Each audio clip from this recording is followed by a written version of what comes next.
وہ بے شرم اور بے غیرت جو درمیان والے دلال ہیں جو مارکیٹ کے اندر بیٹھے ہیں وہ پیسہ کما جاتے ہیں مگر اس ذمہ دار کو کچھ نہیں ملتا ہے، اس کسان کو نہیں ملتا ہے، اس پنجابی کو نہیں ملتا ہے، اس سندھی کو نہیں ملتا ہے۔ ان کو اسلام آباد میں یہ جو بار ایوان میں یہ جو آپ کا کانسٹیٹیوشن ایونیو ہے انہاں دے پیراں وچ رسیاں پا کے انہاں پٹھے لٹکا دیو، ان ڈکیتوں کو بے نقاب کریں، ان کی زندگی آسان کرنے کے لیے کچھ ایسی تواڈے ال ویکھ کے تے گل کوئی نہیں کرنی تے ویکھ کے کرنی۔ جس دن یہ بار آ گیا جو جلدی مجھے لگتا ہے کہ آ جائیں گے، اس دن آپ کا کیا بنے گا؟ کس منہ سے اپنی حکومتوں کو ڈیفینڈ کریں گے؟ کس منہ سے اپنے حلقوں میں جائیں گے؟ کس منہ سے اپنے حلقوں میں فاتحہ اور جنازے اٹینڈ کریں گے؟ یہ جو تمہارے عوامی نمائندے ہیں جنہیں کھو کے حکومت لی ہے، کھو کے سمجھ دے ہو نا، چھینی ہے حکومت، چوری کی ہے، یہ تمہارا حق جو ہے اس کا تحفظ کرنے کے لیے تیار نہیں ہے۔ باقی 50 کو کیا کرے؟ آگ لگا دیں یا چوہوں کو کھلا دیں۔ السلام علیکم ناظرین، نیشنل اسمبلی فلور پہ شیخ وقاص نے کسانوں کے ساتھ ہونے والے مظالم کو لے کر موجودہ حکومت کی دھجیاں اڑا کر رکھ دیں۔ آئیے ناظرین یہ ویڈیو دیکھتے ہیں، پھر مزید ڈیٹیل آپ کے سامنے رکھتے ہیں۔ میں گندم کے حوالے سے بات کرنا چاہتا ہوں، اگر آپ کی توجہ ہو تو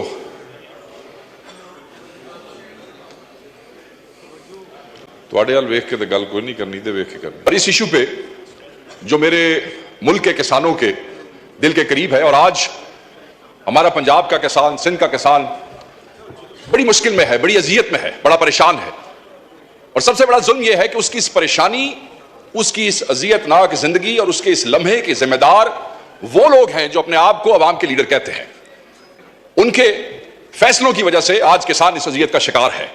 ان کی نالائکی کی وجہ سے آج کسان اس اذیت کا شکار ہے۔ اس سے بڑی نالائکی کیا ہے کہ پنجاب حکومت جو ہے وہ 3200 روپے پہ امپورٹ ہوئی گندم جو ہے وہ 4700 روپے میں خریدتی ہے، اس کے بعد حکومتیں جو ہیں وہ 3900 روپے کی سپورٹنگ پرائس جو ہے وہ فکس کرتی ہے، اور پھر اس قابل بھی نہیں ہے کہ اس کو انشور کر سکے، کیونکہ اوپن مارکیٹ میں اس کو پھر 2800 سے لے کے 3000 روپے تک کی قیمت دی جاتی ہے۔ آپ مجھے صرف یہ بتائیں کہ وہ کسان جس کو پانی مہنگا مل رہا ہے کیونکہ اس کے ٹیوبویل کے اوپر جو بجلی کا بل ہے وہ بڑھتا جا رہا ہے، بجلی کا بل بڑھتا جا رہا ہے، وہ افورڈ نہیں کر سکتا ہے، اسے بیج جو ہے وہ ادھار اٹھانا پڑتا ہے، اس کے پاس پیسے نہیں ہے، اس کے پاس ڈی اے پی خریدنے کے پیسے نہیں ہے، 14,500 سے 15,000 روپے تک وہ بھی بلیک میں لینی پڑتی ہے، اس کے پاس یوریا کے پیسے نہیں ہے، یوریا بھی 10,000 روپے میں مل رہا ہے، بجلی مہنگی،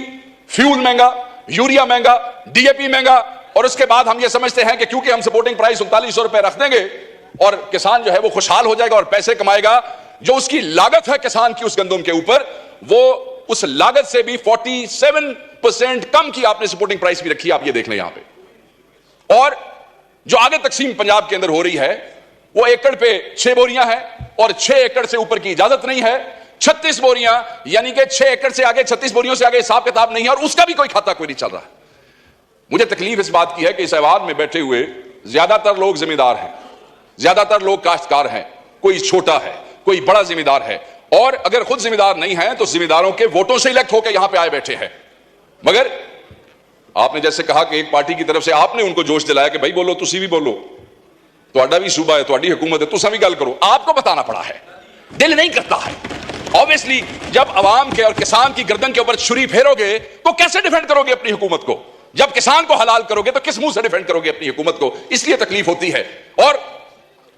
70 لاکھ ٹن سیلیبل گندم پڑی ہے پنجاب میں، ابھی میاں صاحب نے کنفرم کیا، اور اس میں سے کہتے ہیں کہ پاسکو اور جو صوبائی حکومت ہے وہ کہتی ہے جی صرف 20 لاکھ خریدنی ہے۔ میں نے یہ دسو سر، باقی 50 لاکھ نو اگ لا چھڑیے، باقی 50 کو کیا کرے؟ آگ لگا دیں یا چوہوں کو کھلا دیں، یا پھر وہ فیڈ والوں کو بیچ دیں، سنا ہے وہ بھی گندم شندم لیتے ہیں آگے مرغیوں کی دوائیاں بنانے کے لیے، ان کو بیچ دیتے ہیں، یا پھر کسانوں کو کہتے ہیں کہ تسی اپنے آپ نو اگ لا لو،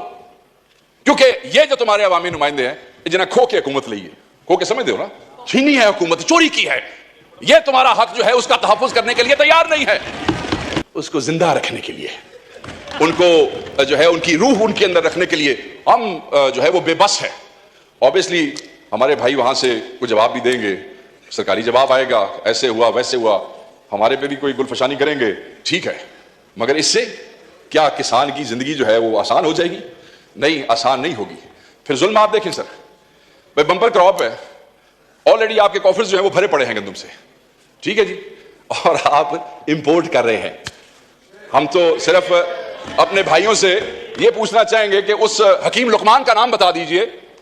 یا اس آئنسٹائن کا نام بتا دیے جس نے کہا کہ بمپر کراپ بھی پئی جے بٹ کوئی اپنا بھی سوچ لئیے, کچھ منگوا لیں وہاں سے. اور وہ منگوا لیا, منگوانے کے بعد وہی میں نے بات کی کہ 3200 اور پھر حکومت نے وہی 3200. اب جب پتہ لگے گا نا 3200 پہ امپورٹ کس نے کی ہے, یہ بھی ایک نئی کہانی ہوگی, کیونکہ اس 3200 والے سے پھر 4700 پہ آپ نے خریدی کیوں. سو میں یہ بار بار نقطہ اس لیے کہہ رہا ہوں کہ جناب یہ عوام کو, کسان کو, یہ وہ کسان ہے جس کو پنجاب کی کئی شوگر ملوں نے ابھی پچھلے سال کی گنے کی پیمنٹ نہیں کی ہے. یہ وہ کسان ہے جس نے بیج ادھار لیا ہے, یہ وہ کسان ہے جس نے کھاد ادھار لی ہے, یہ وہ کسان ہے ڈپٹی اسپیکر صاحب جو آپ کے میرے دروازوں پہ, کیونکہ سندھ کا بھی یہی ایشو ہے, وہ بیچارہ کبھی بجلی کا بل لے کے آتا ہے کہ میری قسطیں کرا دو, واپڈا والے بڑے ظالم ہیں. کبھی وہ کہتا ہے شوگر مل والے کو فون کر دو میری چینی کی پیمنٹ ہو جائے تاکہ میرا لائیولی ہوڈ جو ہے اس کا کوئی گزارا ہو سکے. میں صرف یہ کہنا چاہتا ہوں کہ یہ ظلم نہ کریں, اس ظلم سے آپ کرتے ہوئے ڈریں, کیونکہ جس دن یہ بار آ گئے, سانو تو تسی بار بار کہتے ہو نا کب آ رہے ہو باہر, کب آ رہے ہو, جس دن یہ بار آ گئے جو جلدی مجھے لگتا ہے کہ آ جائیں گے, اس دن آپ کا کیا بنے گا؟ کس منہ سے اپنی حکومتوں کو ڈیفینڈ کریں گے, کس منہ سے اپنے حلقوں میں جائیں گے, کس منہ سے اپنے حلقوں میں فاتحہ اور جنازے اٹینڈ کریں گے؟ یہ کسان ہے, اس کا توکل اللہ کی ذات پہ سب سے زیادہ ہے. بیج پھینکتا ہے, اس کے بعد پانی لگاتا ہے, پھر رب پہ چھوڑ دیتا ہے کہ بارش ہوگی, موسم گرم ہوگا, موسم سرد ہوگا. جیسے بارش بے موسمی ہو جائے تو اس کے دل پہ چھریاں چلنے لگ جاتی ہیں کہ خدا نہ خواستہ اب اگر یہ گندم کا دانہ یہاں پہ گر گیا تو میرے بچوں کا کیا ہوگا. وہ رب پہ توکل کرتا ہے, اور جب اس کے بعد کٹائی ہو جاتی ہے, وہ بیچنے کے لیے جاتا ہے, تو وہ بے شرم اور بے غیرت جو درمیان والے دلال ہیں جو مارکیٹ کے اندر بیٹھے ہیں وہ پیسہ کما جاتے ہیں, مگر اس ذمہ دار کو کچھ نہیں ملتا ہے, اس کسان کو نہیں ملتا ہے, اس پنجابی کو نہیں ملتا ہے, اس سندھی کو نہیں ملتا ہے. میں نے صرف آپ سے یہ ریکویسٹ کرنی ہے کہ خدارا ان کی زندگی آسان کریں, ان ڈکیتوں کو بے نقاب کریں. ان کی زندگی آسان کرنے کے لیے کچھ ایسی, ان کو اسلام آباد میں یہ جو بار ایوان میں یہ جو آپ کا کانسٹیٹیوشن ایوینیو ہے, انہاں دے پیراں وچ رسیاں پا کے انہاں نوں پٹھے لٹکا دیو تاکہ قوم دیکھ سکے کہ اس ملک کے حکمران جو ہے وہ جو 6 کروڑ کا طبقہ ہے, 6 کروڑ جو ہے ان کی روح ان کے اندر رکھنے کے لیے ہم جو ہے وہ بے بس ہے. اوبیسلی ہمارے بھائی وہاں سے کوئی جواب بھی دیں گے, سرکاری جواب آئے گا, ایسے ہوا ویسے ہوا, ہمارے پہ بھی کوئی گلفشانی کریں گے, ٹھیک ہے, مگر اس سے کیا کسان کی زندگی جو ہے وہ آسان ہو جائے گی؟ نہیں, آسان نہیں ہوگی. پھر ظلم آپ دیکھیں سر, بھائی بمپر کراپ ہے, آلریڈی آپ کے کافرز جو ہیں وہ بھرے پڑے ہیں گندم سے, ٹھیک ہے جی, اور آپ امپورٹ کر رہے ہیں. ہم تو صرف اپنے بھائیوں سے یہ پوچھنا چاہیں گے کہ اس حکیم لقمان کا نام بتا دیجئے یا اس آئنسٹائن کا نام بتا دیجئے جس نے کہا کہ بمپر کراپ بھی پئی جے بٹ کوئی اپنا بھی سوچ لئیے, کچھ منگوا لیں وہاں سے. جی تو ناظرین یہ تھی آج کی ویڈیو. امید کرتی ہوں آپ لوگوں کو ویڈیو اچھی لگی ہوگی. ویڈیو کے بارے میں اپنا فیڈ بیک ضرور دیجیے گا. ملتے ہیں اگلی ویڈیو میں, تب تک کے لیے خدا حافظ.